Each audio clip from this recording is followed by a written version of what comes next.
चला तर मग मित्रांनो, खूप दिवसांनी घेऊन आलो आहे मी आज एक नवीन ब्लॉग. आणि ह्यावेळी आपण जात आहोत ते म्हणजे गोव्याला. हे साधंसुद्धा गोवा नाही, हे म्हणजे आमच्या शाळेतल्या मित्रांसोबतचं स्वप्नातलं गोवा आहे. सो गाईज, आम्ही आले आहोत आणि खूपच लवकर आलो आहेत. बेसिकली काही वेळेच्या आधी आलो आहे. हा माझा मित्र नितेश. ह्याला ब्लॉगमध्ये येण्यासाठी हा मुलुंडवरून आमच्या इथे छत्रपती शिवाजी महाराज टर्मिनसला ट्रेन पकडण्यासाठी आला होता.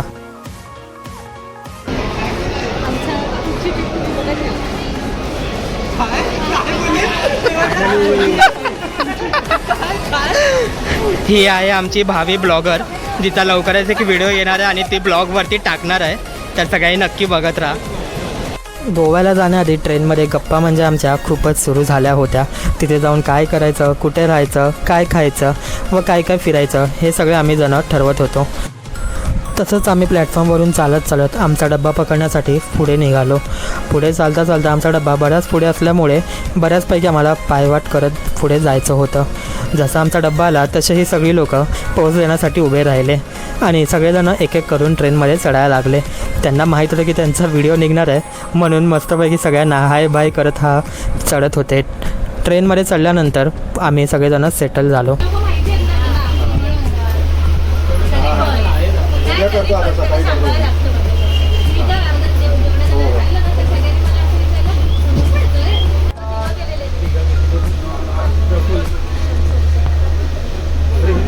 सो अशा प्रकारे आमची ट्रिप चालू झाली आहे आणि सगळीजण गप्पा पण मारत आहेत. आणि मीनल ॲज युजल तिचे खेळ दाखवते, जे तिने काय घेऊन आली आहे.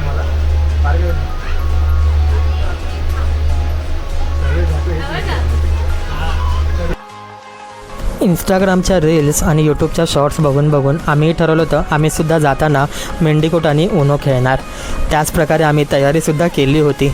आमच्या ग्रुपच्या लाडक्या मुली, तेच म्हणजे मीनल आणि दीप्ती, यांनी चादरीचा आणि उनोचा बंदोबस्त केला होता.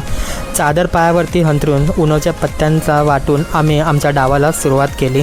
आमच्यामध्ये नितेशला उनो खेळायला जराही जमत नव्हतं, पण त्याला आम्ही रातोरात शिकवून टाकला. सो आमची ट्रेन खूपच लेट झाली आहे बेसिकली, आणि माहीत नाही आम्ही कधी पोहोचणार सकाळी.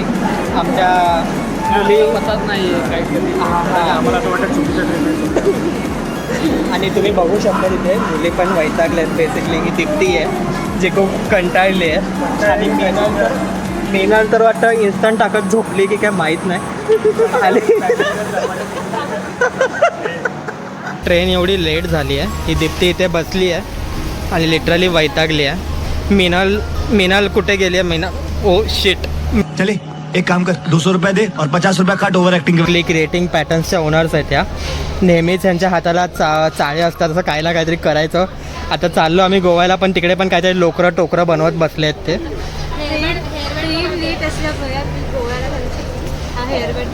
हो छान. आमची ट्रेन बऱ्यापैकी लेट होती, त्यामुळे उनोनंतर आम्ही मेंढीकोटला सुरुवात केली. मेंढीकोट खेळायला मीनलला येत नव्हतं, म्हणून आम्ही चौघांमध्ये मेंढीकोट खेळत होतो.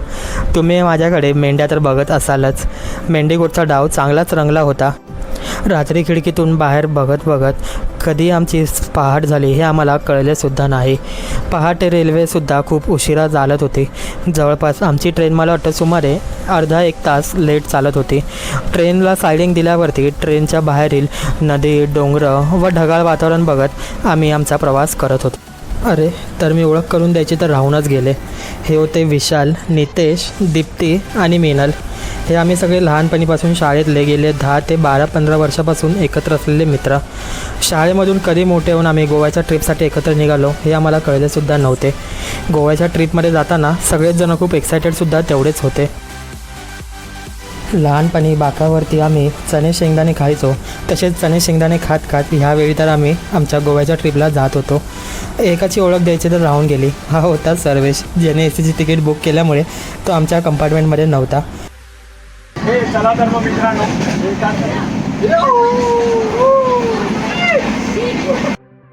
तुम्ही एक्साइटमेंट बघत असालच. चालता पण किती त्यांना मस्ती अशी येत होती की एकमेकांना मारतसुद्धा होते.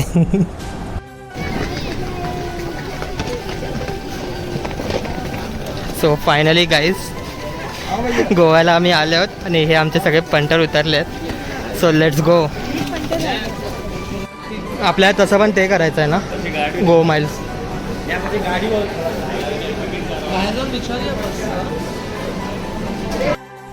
गोव्याला आलो तर होतो, पण पुढे जायचं कुठे, करायचं काय, कोणती टॅक्सी करायची आणि कोणती बसने जायचं हे आमचं काहीसुद्धा ठरलं नव्हतं. म्हणून आम्ही ठरवलं की ॲटलिस्ट स्टेशनच्या बाहेर येऊया आणि मग तिकडनं आपण डिसाईड करूया की आपल्याला कोणती सोयीस्कर पडेल. त्यामुळे आम्ही सगळेच तिकडे बाहेर येऊन उभे होतो.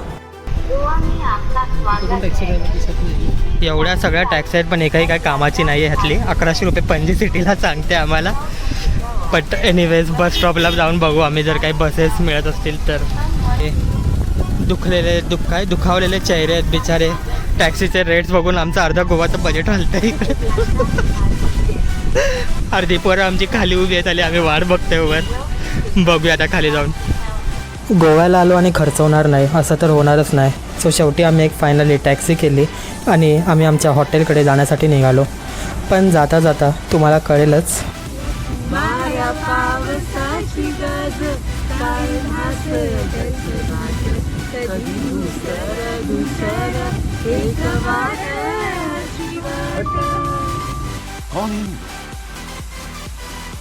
कहाँ से आते हैं? चला उतरा, दोघांनी उतरा तुम्ही. ह्यांना टप्पावर टाका ह्या दोघांना. तर असा होता आमचा गाडीचा प्रवास. तो करून झाल्यानंतर आम्ही उतरलो बाईक रेंट करण्यासाठी. चला तर मित्रांनो, आम्ही आता बाईक बघायला चाललो आहे. ऊन तुम्ही बघायला जात किती ऊन आहे इकडे गोव्यामध्ये. सो आता आम्ही स्कूटी रेंट करायला चाललो आहे. पुढची अपडेट तुम्हाला मिनल देईल तिच्या ब्लॉगमध्ये. कधी सांगू ते मिनलला माहिती आहे, ही आमची टॅगलाईन आहे, तो येईल का. पणजीमधून स्कूटी रेंट करून आम्ही आमच्या पहिल्या दिवशीच्या स्टेवर जाऊन पोचलो. सो गाईज फायनली आम्ही फर्स्ट डेच्या स्टेला आलो आहे. आणि जसं तुम्ही बघू शकता खूपच भारी अशा आमच्या रूम्स आहेत.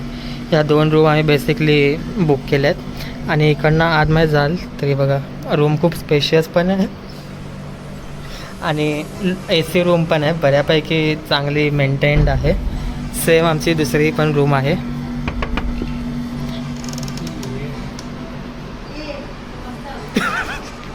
म्हणून नॉक केलेला. रूमवरती पोचल्यावर आवरावर करून फ्रेश होऊन व पेटपूजा करून आम्ही आमच्या पहिल्या स्पॉटला गेलो, ते म्हणजे डिअर जिंदगी रोड.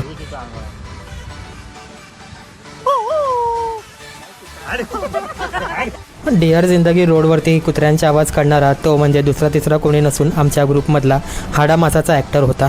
तिथे आम्ही फोटो काढले, व्हिडिओ काढले व तिकडनं आम्ही निघालो पुढच्या प्रवासासाठी. ती आहे गोव्याची लोकल बस. तो इथे गोव्यामध्ये या प्रकारच्या बस बऱ्याच तुम्हाला दिसतील.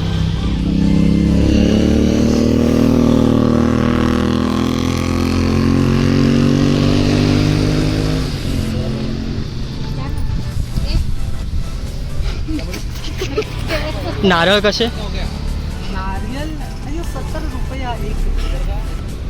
कलाकाराची कलाकारी तर तुम्ही बघितली असालच. तर तिकडे आम्ही नारळ पाणी घेऊन सगळेजण आम्ही पुढच्या स्पॉटवर जाण्यासाठी निघालो. सो गाईज हे आहे सिक्वेरियम फोर्ट, जो खूप ब्रेथटेकिंग व्ह्यूज आहे इकडनं. बघायला तुम्ही दिसत असाल समुद्राच्या मस्त लाटा, सनसेट. आणि आज आमच्या दिवसाचा सनसेट आम्ही इकडे करणार आहोत. मिनल, सो तुम्ही बघत असाल की किती खूप भारी सनसेट आहे इकडे. खरं सांगायचं म्हणजे गोव्यामध्ये खूप सारी लोक हे क्लब्स, कॅफेज आणि सनडाऊनर प्लेसेसमध्ये येतात व खूप सारे पैसेही मोजतात, का तर त्यांना सनसेट स्पॉट्स पाहिजे असतात. पण ह्या स्पॉटला तुम्ही जर आलात तर तुम्हाला खूपच चांगला सनसेट, तेही विदाऊट एनी एंट्री चार्जेस आरामात बघायला मिळेल. इकडनं सनसेट बघण्याची मजा काही औरच होती. शाळकरी मित्रांसोबत सनसेट बघून पुन्हा एकदा आम्ही आमच्या हॉटेलवर जाण्यासाठी निघालो. हॉटेलवरती जाऊन फ्रेश होऊन आम्ही रात्री पोचलो, ते म्हणजे बागा बीच. गोव्याला येणं आणि बागा बीचला न भेटणं हे म्हणजे एक क्राईमच झाला. तरीसुद्धा आम्ही न पिणारी लोक इथे गोव्याला बागा बीचवर आलो आणि फक्त इथे फोटो काढण्यासाठी आम्ही सगळेजण आलो होतो. फोटो काढून झाल्यानंतर बीच शॅक्सवरती आम्ही जेवण करण्यासाठी गेलो. बीच शॅक शोधताना आम्हाला खूपच वेळ लागला, पण फायनली एका बीच शॅकवर जाऊन आम्ही पोचलो. ते म्हणतात ना, what happens in Goa stage in Goa. तेच हे होतं. ही होती वादळापूर्वीची शांतता. ती मी इथे डिस्क्लोज करणार नाही. त्या दिवशी बागा बीचवरती डे एंड करून आम्ही डे 2ला आलो, ते म्हणजे पणजीमध्ये. पुन्हा एकदा पणजीमध्ये आल्यावरती फाउंटनस आम्हाला फिरायचे होते.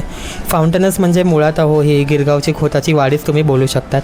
या खोताच्या वाडीमध्ये आम्ही फोटो काढले, मस्तपैकी रील बनवल्या. सर्वेश आणि मिनलचं तर तेच चालू होतं आणि एका कॅफेमध्ये ब्रेकफास्टसाठी गेलो. छोटी खोताची वाडी आहे बेसिकली गोव्याची ही. आणि आम्ही आता आलो आहोत एका फेमस बेकरीमध्ये.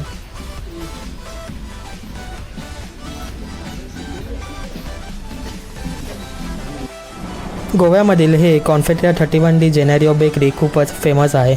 इथे पहाटे पहाटेच लोकांची गर्दीही असते. आमच्यासारखे जर तुम्ही लवकर आलात तर तुम्हाला इथे निवांत बसायलाही मिळेल. मोस्टली इथे दुपारी 12 नंतर व सकाळी 10 नंतर गर्दी होण्यासाठी चालू होते. इकडचे पॅटीस, पफ्स व चीज केक हे सगळे खूपच चांगले होते. सो आम्हीसुद्धा सगळ्यांनी तिथे पॅटीस, पफ, चीज केक व कोल्ड कॉफी ऑर्डर करून आम्ही आमच्या दिवसाला सुरुवात केली.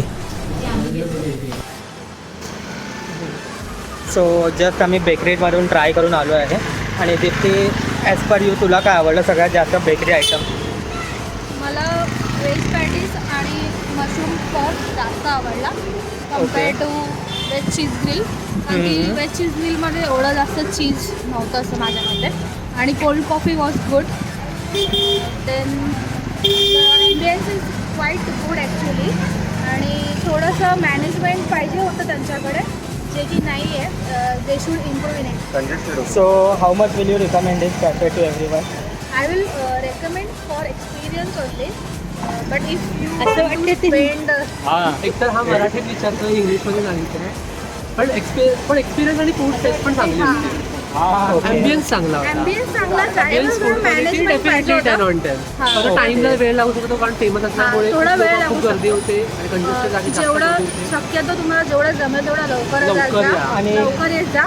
सो तुम्हाला आतमध्ये म्हणजे ग्रुप येत असाल तर तुम्हाला आतमध्ये जागा हवी असेल तर लवकरच या.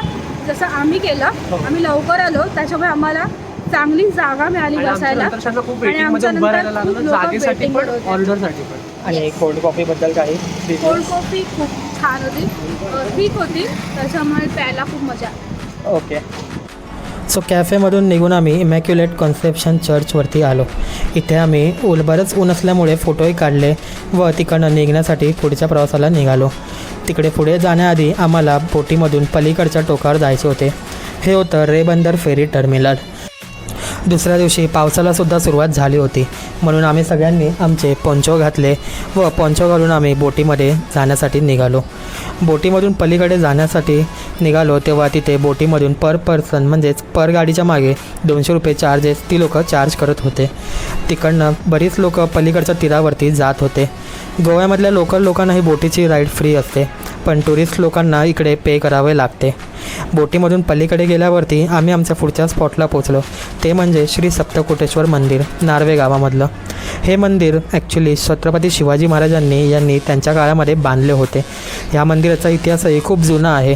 मंदिराचे जुने अवशेषसुद्धा आतमध्ये तुम्हाला बघण्यासाठी मिळेल. मंदिराच्या बाहेर मंदिराची हिस्ट्री व पूर्णपणे त्याची माहिती चांगल्या प्रकारे त्यांनी लावली आहे. ती वाचून झाल्यावरती आम्ही पुन्हा एकदा आमच्या पुढच्या स्पॉटला जाण्यासाठी निघालो. मंदिरामध्ये दर्शन घेऊन पुन्हा एकदा आम्ही पुढच्या मंदिरात जाण्यासाठी बोटीमध्ये बसलो. सरमानस टोकावरून टोनका नावाच्या टोकावर आम्हाला जायचे होते. टोनका नावाच्या टोकावर आम्ही उतरण्यावरती पुन्हा एकदा पुढच्या मंदिरात पोचलो, ते म्हणजे शांतादुर्गा मातेचं मंदिर. शांतादुर्गा मातेच्या मंदिरामध्ये दर्शन घेऊन पुन्हा एकदा आम्ही पुढील मंदिरामध्ये जाण्यासाठी निघालो. पुढील मंदिर होतं ते म्हणजे गोव्यामधलं फेमस असं श्री मंगेशी टेम्पल. श्री मंगेश मंदिराच्या बाहेर पार्किंगमध्ये आम्ही आमच्या 2 व्हीलर पार्क केल्या व तिकडून चालत जाण्यासाठी निघालो.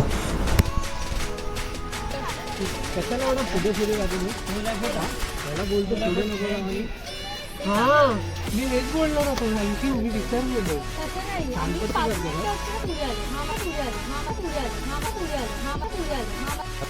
गोवा हे फक्त चर्च आणि बीचेससाठी फेमस नव्हतं, तर गोवा हे मंदिरांसाठी सुद्धा फेमस आहे. गोव्यातले मंदिरं बघण्यासारखे आहेत. त्यांची बांधणी, बांधकाम व त्यांचे मेंटेनन्स सगळं त्यांनी खूप चांगल्या प्रकारे केलं आहे. मंगेशी टेम्पलमध्ये दर्शन घेऊन आम्ही मंगेशी टेम्पलच्याच कॅन्टीनमध्ये चहा पिण्यासाठी बसलो.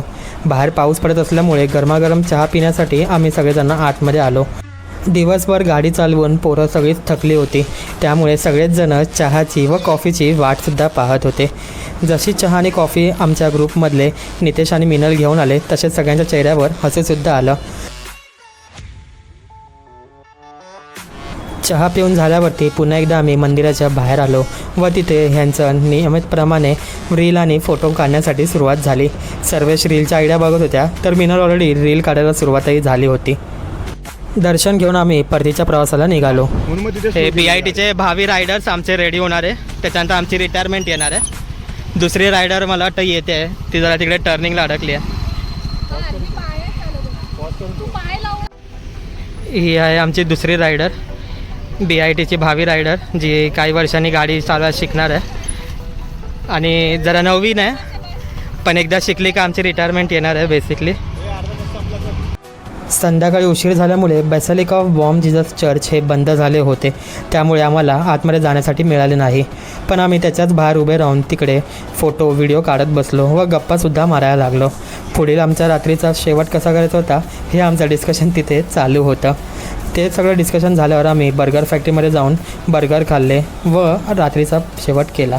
त्याआधी जाण्याआधी आम्ही एका डीमार्ट असतं तसं इथे दारूंचे मार्ट होते. आमच्या नातेवाईकांना, रिलेटिव्हजला व फ्रेंड्ससाठी दारू घेण्यासाठी आम्ही इकडे या दुकानामध्ये आलो होतो. या दुकानातून दारू घेऊन आम्ही रात्री आमच्या रूमवर गेलो. दुसऱ्या दिवशीचं रूम म्हणजे हे आमचं हॉस्टेल आम्ही बुक केलं होतं. एक पूर्ण डॉर्मेटरी 6 बंक बेडची आम्ही आमच्यासाठी बुक केली होती. ही फक्त आमच्यासाठीच होती, म्हणजे इकडे दुसरं तिसरं कोणी नव्हतं. रात्री या डॉर्मेटरीमध्ये मस्तपैकी मजा केली व सगळ्यांनी गप्पा मारून ह्या दिवसाचा शेवट केला. मिनलचं रूम टूरसुद्धा चालू होतं. पुढच्या दिवसाच्या सकाळीसुद्धा लवकर उठून पूर्णपणे आम्ही रूमला बघत होतो. आमचं पोट काय भरत नव्हतं. हॉस्टेल हे इकडचं खूपच चांगलं असं ठेवलं आहे. सोलो ट्रॅव्हलरसाठी हे हॉस्टेल खूप बेस्ट आहे आणि जर तुम्ही ग्रुपनी येत असाल तर तुम्ही अख्खी एक रूममध्येच एक डॉर्मेटरी तुम्ही स्वतःसाठी बुक करू शकतात व इथे मस्तपैकी आम्ही मज्जा करून, गप्पा मारून, आमच्या शाळेच्या दिवसांची आठवण करून आम्ही आमच्या पुढच्या प्रवासाला निघणार होतो. तिसऱ्या दिवशी जाण्याआधी आम्हाला इकडनं हॉस्टेलमधून चेकआउट करायचे होते व पुन्हा एकदा आमच्या गाड्या म्हणजे 2 व्हीलर सगळ्या सबमिट करून पणजी बस डेपोमध्ये जायचे होते. पणजी बस डेपोमधून AC बस करून आम्ही पोचलो आमच्या पुढच्या बस स्टॉपवरती. पुढच्या बस स्टॉपची बस तर खूपच भारी होती. पुढच्या येणाऱ्या व्हिडिओमध्ये तुम्हाला कळेलच. टिपिकल गोवामधल्या ज्या बसेस असतात ना, तशा प्रकारची ती बस होती आणि त्या बसमधली गाणी तर त्यापेक्षा 101 होती. पुढच्या व्हिडिओत तुम्हाला ती सगळी ऐकायला मिळतीलच.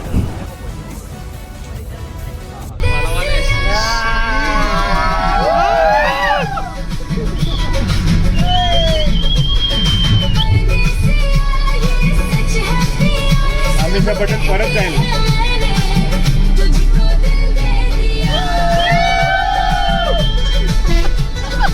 काय झालं याला गाडी लावायला? शेवटला उतरायच्या वेळेस अशी गाडी लावली.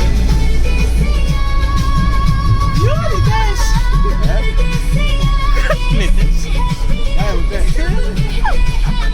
तू ऋतिक रोशन आहे, आम्ही नाही. तू डान्सर आहे, देवाने तुला कला दिली.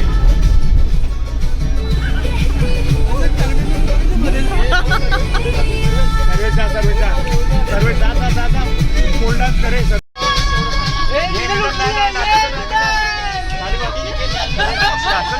गाण्याने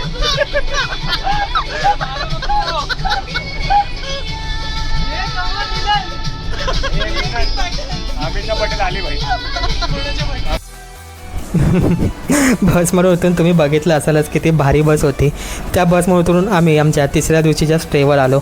हा स्टे आम्ही 2 दिवस करणार होतो. गाववालेच आहेत आपण.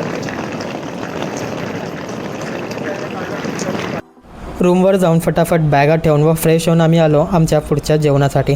आम्ही नुसतेकर लंच होममध्ये जेवण हे एकदम भारी होतं. फिश थाळी व चिकन थाळी खात आम्ही समुद्राच्या एकदम बाजूला बसून खात होतो. आम्ही सध्या आहोत साऊथ गोव्यामध्ये आणि साऊथ गोवाचे आम्ही स्ट्रीट्स मी एकटा सध्या एक्सप्लोअर करतो, कारण की माझे मित्र स्कूटीवरून पुढे गेलेत आणि मी बोललो की मी येतो 10 मिनटात चालत.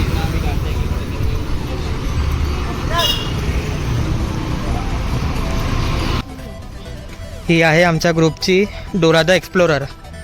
ती आता एक पॉन्ड क्लिअर करते. मिनल ते बोल ना की आपको पॉन्ड दिख रहा है. डोरा घाबर. डोरा घाबरली आहे.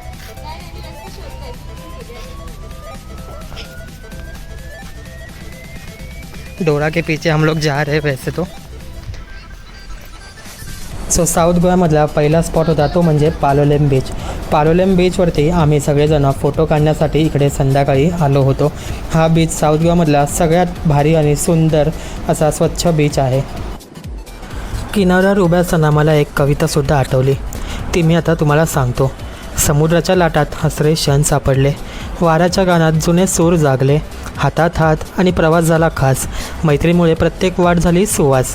काळ सरला तरी आठवणी राहतील, गोव्याच्या किनाऱ्यावर मैत्रीच्या खुण्या उमटतील. असेच आमची निखळ मैत्री नेहमी सोबत राहावी असंच आम्ही तिकडे एकमेकांसोबत बोलत होतो. लहानपणापासून कधी मोठे झालो आणि कधी गोव्याला एकत्र फिरण्यासाठी आलो हे आम्हाला कळलेसुद्धा नव्हते. साऊथ गोवाची स्पेशालिटी म्हणजे मला वाटतं शांतताच नाही, पण इकडच्या गाई आणि कुत्रे पण आहेत. म्हणजे जेवढे मी रस्त्यावर येताना बघत होतो ना, एवढे कुत्रे आणि गाई दिसत आहेत मला, बाप रे बाप.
समुद्रावरून आल्यावरती बाला डान्स करून झाल्यानंतर आम्ही सकाळी चौथ्या दिवशी उठलो व सगळ्यांनाच भुका लागल्या होत्या.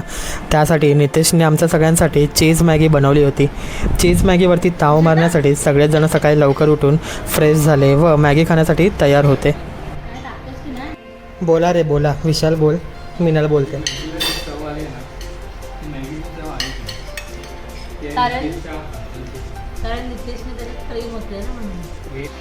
मॅगी खाऊन झाल्यानंतर सगळेच रेडी होऊन बसले होते, पण बाहेर पावसाचा जोर एवढा होता की आम्हाला कळत नव्हतं की आम्ही निघू की नको.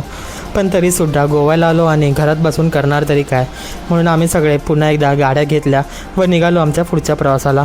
पुढे निघालो तेव्हा कळलं पाऊस फक्त आमच्या घरावरच पडत होता, बाकी सगळे रस्ते तर एकदम सुके होते. पुढचा स्पॉट होता ते म्हणजे कोला बीचचं क्लिफ. कोला बीचच्या क्लिफवर येण्यासाठी तुम्हाला बऱ्यापैकी गाडी आतमध्ये घेऊन यावी लागते. नेहमी नुसतं ऑफिसच्या कामात.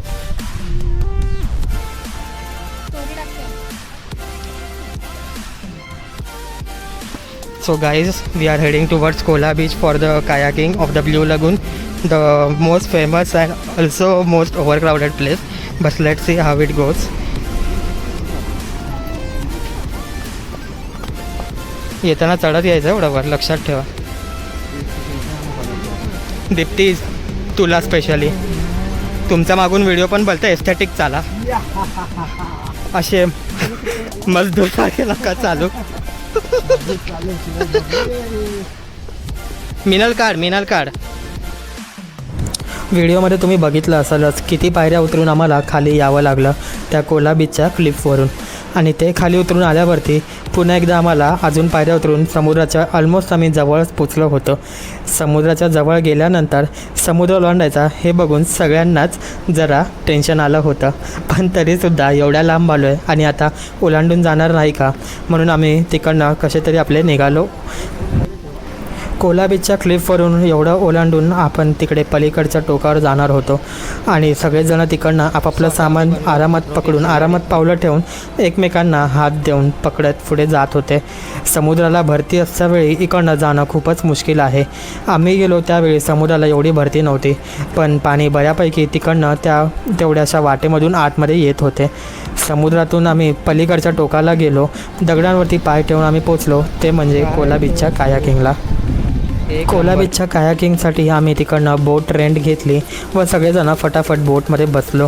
तिकडे समुद्राच्या आतमध्येच एक बारीक अशी फट असते जिकडनं पाणी आतमध्ये जात असतं, त्यामध्ये कायाकिंग सगळेजण करतात. So guys, we are getting ready for finally this kayaking sheet. It's pretty good. There is not much overcrowded as usual. Let's see how does it go. हो, आम्ही मराठी. इथे बघा रे त्या तिकडच्या 2 पोरांनो. जय महाराष्ट्र. तो पुढचा बुरुदावरचा. अरे अडकलात.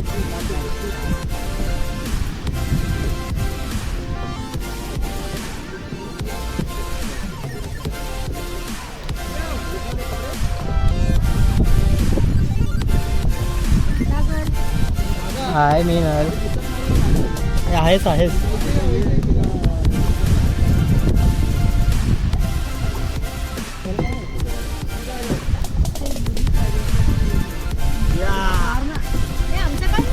बघ ना, आमचे कोण काढतच नाही.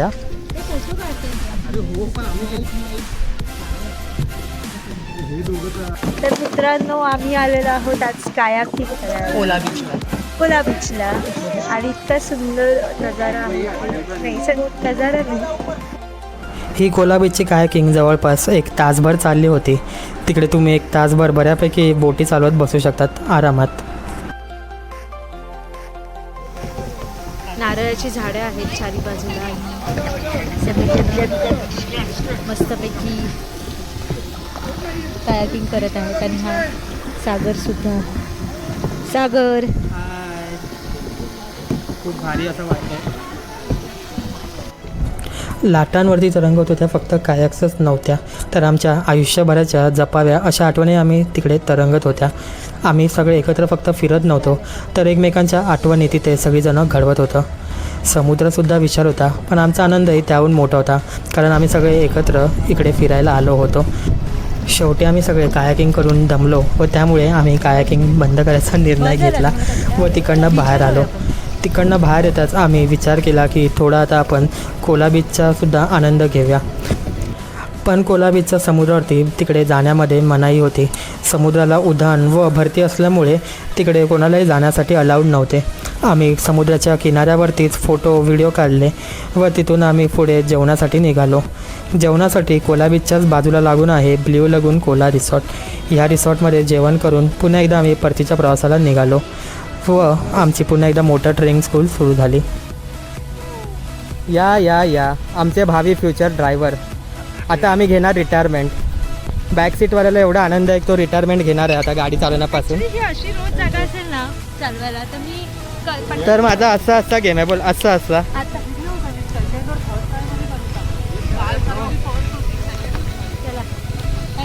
शो संपला.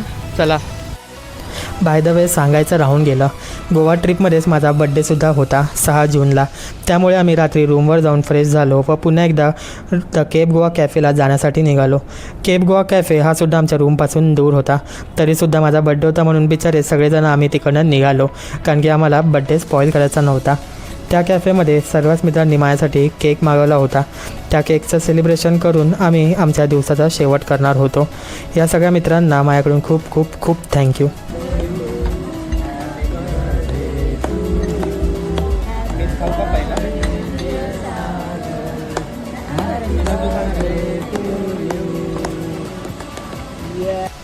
केप गोवावरून आल्यावरती 5व्या दिवशी पहाटेच आम्ही 7 वाजता उठलो होतो. हा दिवस होता ते म्हणजे घरी जाण्याचा, पण आम्ही पाण्यामध्ये अजूनसुद्धा भिजलो नव्हतो, म्हणून पहाटे लवकरच फक्त आम्ही 4 जणं उठून पालोलेम बीचला मस्ती करण्यासाठी आलो होतो. मी, मीनल, विशाल आणि नितेश आम्ही 4 जणं एवढे उत्साही होतो की सकाळी 6 वाजताच आम्ही उठण्याच्या तयारीला लागलो होतो. 7 वाजता पालोलेम बीचला आम्ही पोचलोसुद्धा होतो व त्या बीचवरती आम्ही पहाटेच एवढी मस्ती मजा करत होतो. पाणीसुद्धा खूप छान होते आणि हा समुद्रसुद्धा खूप फेमस होता, म्हणून आम्ही ह्या बीचवरतीच सकाळी भिजलो व पुन्हा एकदा रूमवर गेलो. 3ऱ्या आणि 4थ्या दिवशीच्या रूम टूर तुम्हाला दाखवायची राहूनच गेली होती, तर ही होती आमची रूम. सो गाईज, ही आहे आमची रूम. चला तर मग तुम्हाला मी आमची रूम दाखवतो. हा बेसिकली बाहेरचा सिटिंग एरिया होता. सो जसं आम्ही आत एंटर करू, हा हॉल एरिया होता.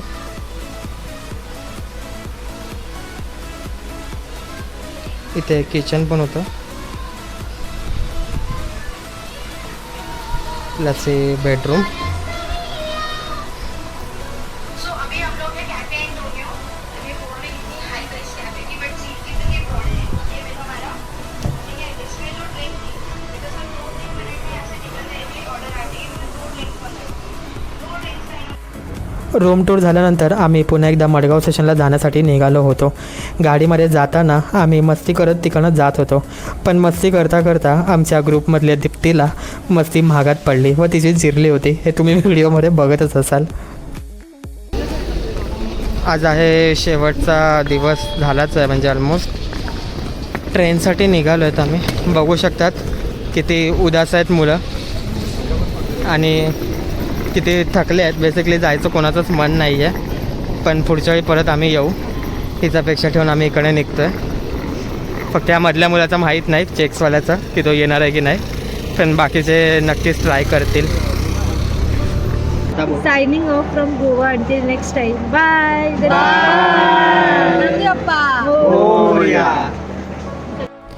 सो गोव्यावरून आम्ही आमची ट्रेन पुन्हा एकदा मडगाववरून पकडली व मुंबईच्या प्रवासाला जाण्यासाठी निघालो.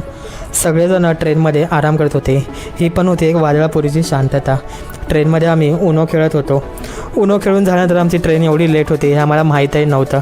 त्यामुळे रात्री आम्हाला लिटरली मसाज गन काढून मसाज करायला लागली. तर अशी झाली आमची गोव्याची सफर. मैत्री म्हणजे फक्त एकत्र फिरणं नाही, तर आयुष्य कितीही कठीण वळणावर आणलं तरी एकमेकांसोबत उभं राहणं. आम्ही नेहमीच एकमेकांच्या सोबत असतो, पण या प्रवासाने आमच्यातलं प्रेम, विश्वास आणि आपलेपण अजून घट्ट केले. या समुद्रासारख्याच आमच्या आठवणीही विशाल आहेत आणि या लाटांसारखीच आमची मैत्री कायम जिवंत राहो. ही फक्त गोव्याची ट्रिप नव्हती, आयुष्यभर जपून ठेवावी अशी एक आठवण होती.